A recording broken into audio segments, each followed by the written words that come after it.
And it's always a special encouragement to me personally and a joy for me to introduce to you political leaders who understand that God has placed them in a position of authority and influence, but they also describe themselves as God-fearing and Christian. Today we have such a man with us. Congressman Pence and his wife Karen are here today. It's a delight for us to finally get together and shake hands. He knows many of my staff, and we're going to take time later on to get to know each other. Here's a man who was elected to Congress 2000. He has completed 5 terms. He's been reelected for his 6th term. A well-known and popular congressman for sure from Indiana. Congressman Pence was born in Columbus, Indiana, and was elected to Congress in 2000, and just recently in November 2010 to his 6th term. He was also elected unanimously by House Republicans to serve as House Republican Conference Committee Chairman in November 2008. Speaker of our House, John Boehner, described Congressman Pence as, quote, a servant leader, a cheerful warrior who will never lay down his arms in the fight for a government that honors our Constitution and reflects the consent of the governed. The biography of this man is lengthy and deserves to be well read by all of us here. I want you to know this man. Congressman Pence described himself as a Christian, a conservative, and a Republican in that order. Congressman Pence and his wife Karen have 3 children. They reside in Columbus, Indiana. The Pence family lives in Arlington, Virginia, while Congress is in session. In November 2007, Congressman Pence was named as one of the top 20 most influential conservatives in America. And it's our great privilege today to have him and his wife Karen. I'd like them both to stand, if you would please. I'd like you to welcome this congressman as he comes and speaks for us. Karen and his wife standing also, please. Would you welcome them, please?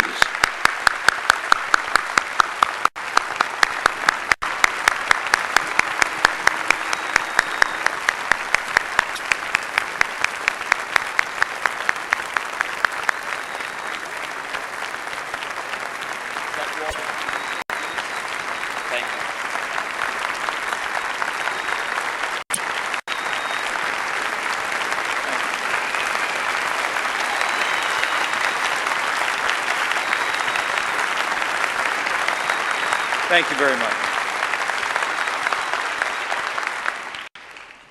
Thank you for that wonderful welcome and overly generous introduction, Brother Scott. I have long heard of First Baptist Church, the reputation and renown of your pastor, and this ministry rings across the state of Indiana and across the nation, and it is my high honor to be with you at last. Thank you all. Thank you also for welcoming my wife Karen. It is said that behind every great man is a woman rolling her eyes.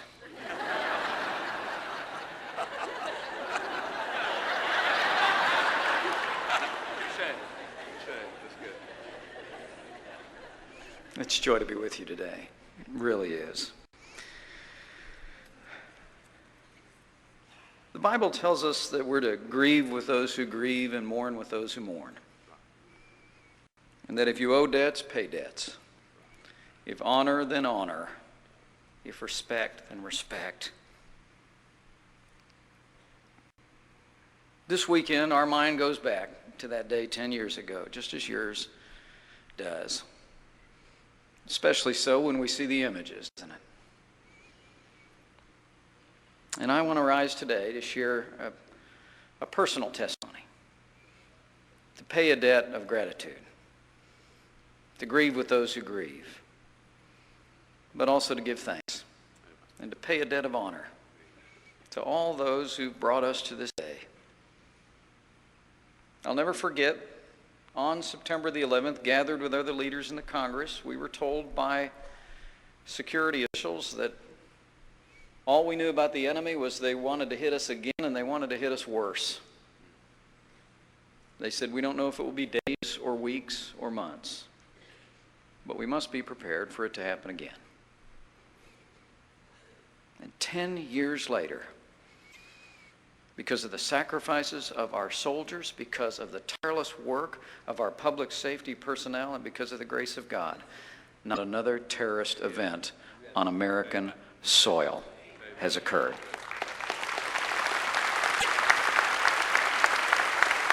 It's extraordinary. Like every American, I'll never forget where I was on the morning of September 11th, 2001. I was a new member of Congress. And that day was just like what you saw in the video. It was a beautiful sunny day, just like today in Washington, D.C. and along the East Coast. My duties took me to Capitol Hill and to sights and sounds I will never forget. I remember I was speaking at a breakfast meeting when I heard of the first airplane crash in New York City. People were talking about a terrible accident. By the time I arrived back to my office just across the street from the Capitol, the word terrorism was in the air in my office. And I said, well, how would people know it was terrorism? And they said, well, you don't know about the other plane. Moments later, at 9:37 a.m., in my office, just a little bit more than 2 miles across the river, the Pentagon was struck. My assistant Jennifer, who's still with us today, literally dropped her telephone and shrieked, "The Pentagon's been hit." There was no evacuation order given, but we knew immediately that we needed to be moving out of the building, not knowing what might be next. I huddled our staff together for a quick 10-second prayer. People who work for me know that I can pray a little longer than that. But the church that we worshiped at in Washington, D.C., Emmanuel Bible Church, is a heavy population of Pentagon personnel. We knew we'd know families that were lost, and we did. So we prayed for the families in the Pentagon. We prayed for the families in New York City. And we walked slowly out of the building. I told my staff to walk away from the Capitol area, to move out of the area. But for my part, I felt burdened to find a way to report for duty. I knew there would be decisions to be made. I knew there would be resources that Congress would have to approve under our system of government. And so I turned and headed toward the Capitol building across the street. And what I saw, I'll never forget. The order for evacuation had gone out, and the Capitol building itself was literally hemorrhaging with people running in every direction, if you can imagine. I heard the deafening sounds of siren all around, the thunderous booms of military aircraft going supersonic at low altitude, and I saw the columns of smoke. Half of the sky was clear blue sky, and the other half was filled with billowing columns of mud-brown smoke choking out of the conflagration at the Pentagon. As the world watched the towers fall in New York City, I witnessed firsthand the aftermath of the first attack on our nation's capital since the War of 1812. It was a day when evil triumphed over good, and the cunning plans of the enemies of freedom had their moment. They thought they had unleashed violence sufficient to cow a great nation. But they were wrong. I will always believe from that day to this that by God's grace, what our enemies intended for harm gave birth to a season of national unity and to a new generation of American heroes.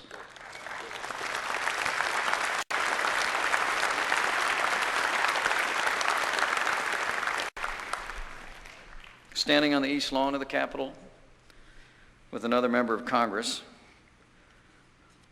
Capitol Hill police were urging us to leave the grounds, and when I asked where I could report duty, a young industrious officer finally said, well, you know, there's some members of Congress over at the chief of police's office across the street. I could take you there. So we went, and we walked. And I was escorted into the office of the chief of the Capitol Hill Police, where the leadership of the House and Senate in both political parties was gathered. I mean, literally, the Democratic leadership, the Republican leadership of the House and the Senate, everyone but the Speaker of the House, and me. I didn't really have anywhere else to be, so I decided to stay. You can imagine when I arrived in the room, it was a divided room. People talk about the divisions in our politics today, but remember, this was just months after probably the most divisive presidential election in our nation's history. And it was reflected in that room. Republicans were standing over to this side. Democrats were standing to that side.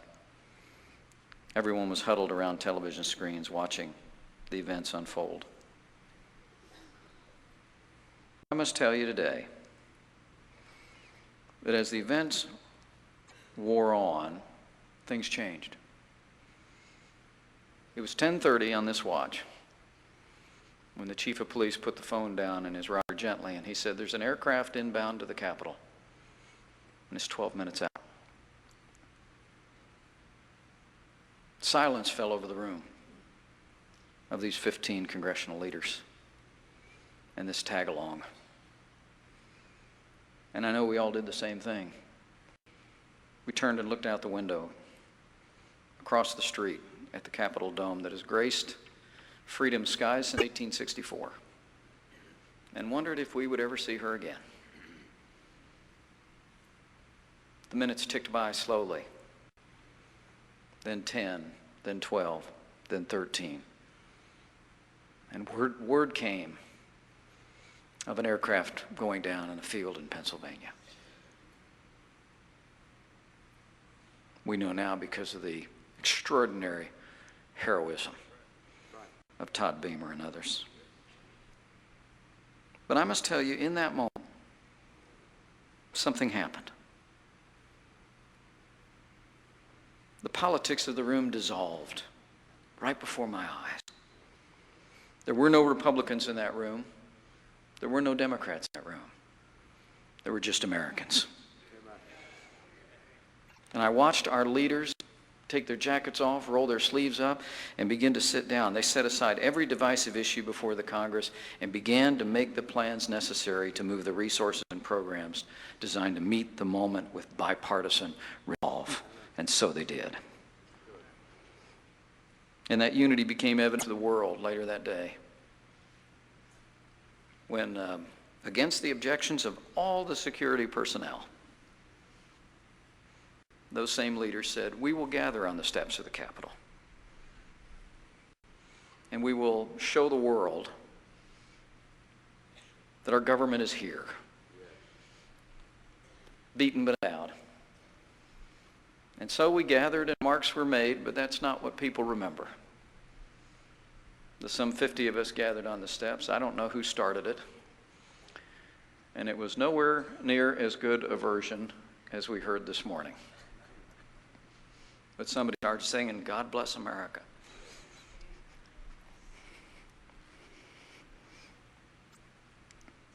And in that off-tune rendition, the world saw not only that our government was intact, but her foundation was intact. I'll never forget some friends in Jay County, Indiana. Carla and Doug Horn, farmers, who told me the story of being away from their children for an early morning meeting. They were racing back, 5 little girls in the farmhouse all alone through these unfolding events. But as they pulled up to the farmhouse that afternoon, one of the girls came bounding off the front porch and she said, "Mom and Dad, it's okay. So we just saw Congressman Pence on television and he was singing."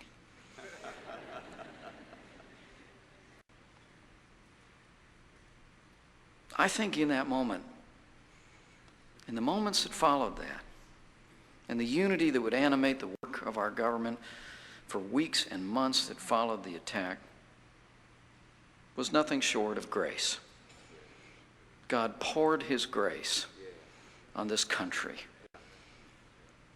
and first even gave a divided political class the ability to do what needed to be done. But the true legacy and the powerful inspiration of September 11th is not to be found in the political leaders of the day. but it's in the countless stories of the citizens become soldiers and the public safety personnel who answered that day with courage and selflessness. Karen and I stood just 2 days ago with Jeff and Pam Halal. Son Derek was going to Ball State, working at the Y. Called his mom 10 years ago this morning and said, "You got to turn on the television." It'd be about a year later that he just said, after a gnawing feeling in his heart, he said, "I got to go." And he went,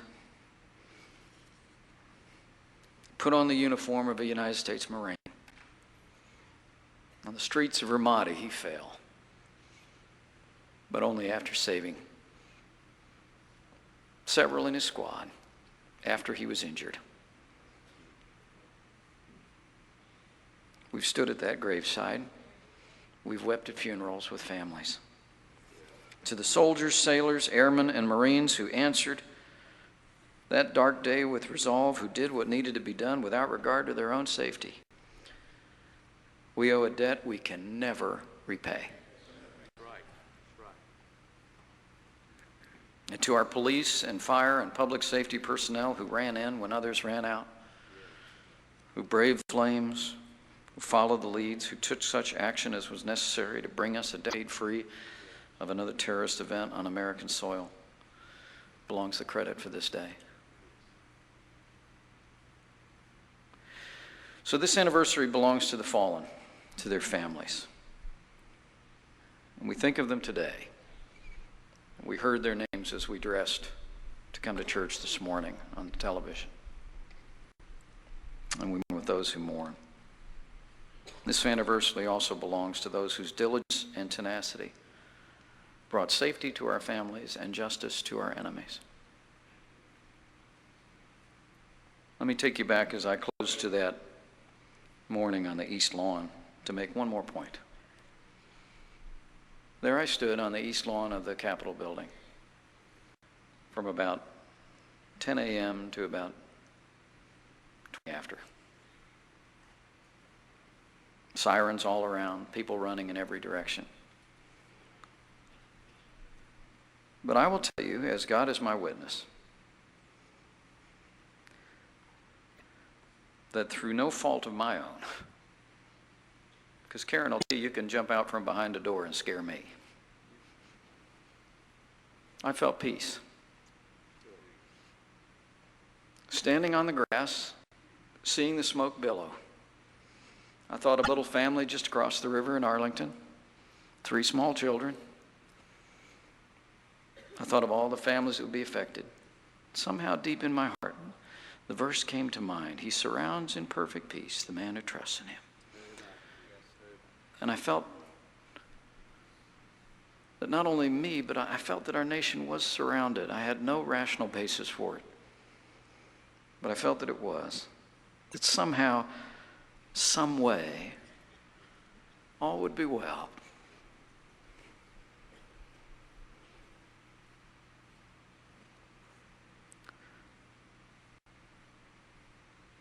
And that's our last thanks we have to give today. Because as we remember those who've made the necessary sacrifices and who this very hour are standing a post so that we can worship in freedom, we can live and work and raise our families in peace and security.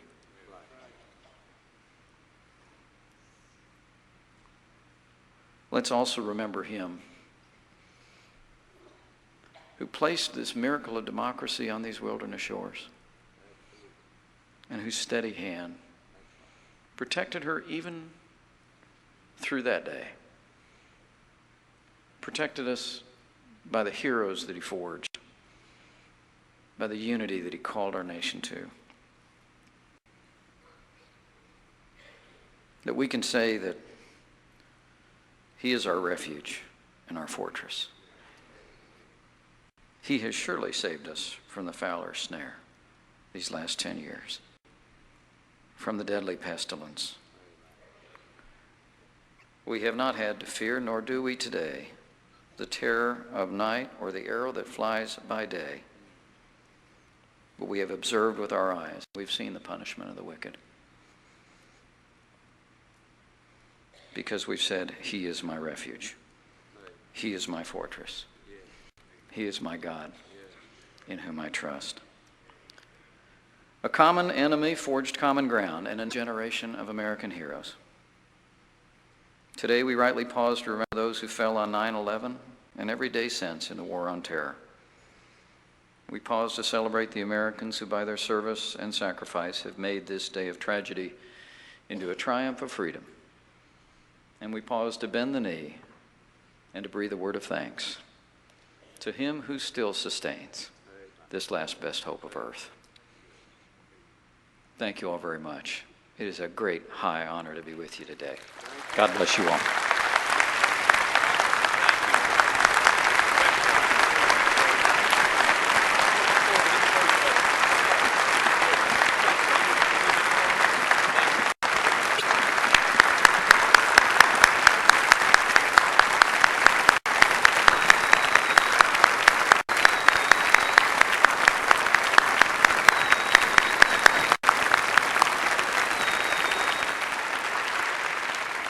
It encourages my heart greatly when I see a congressman carrying a well-worn Bible.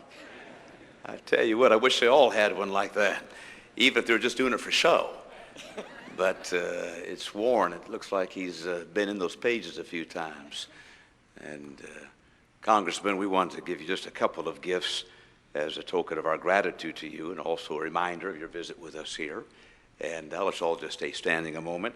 One of our mottos here at First Baptist is that we are people of the book. So we always want to give, every visitor comes, gets a Bible here every single week, but not quite as nice as this, but we give them one. This one has Congressman Mike Pence engraved in the front and a signature in there from yours truly. But we want you to have a gift of the Word of God. It's the most valuable treasure we have here. And then also we have a special gift for you. Brother Ray, if you bring that out, please.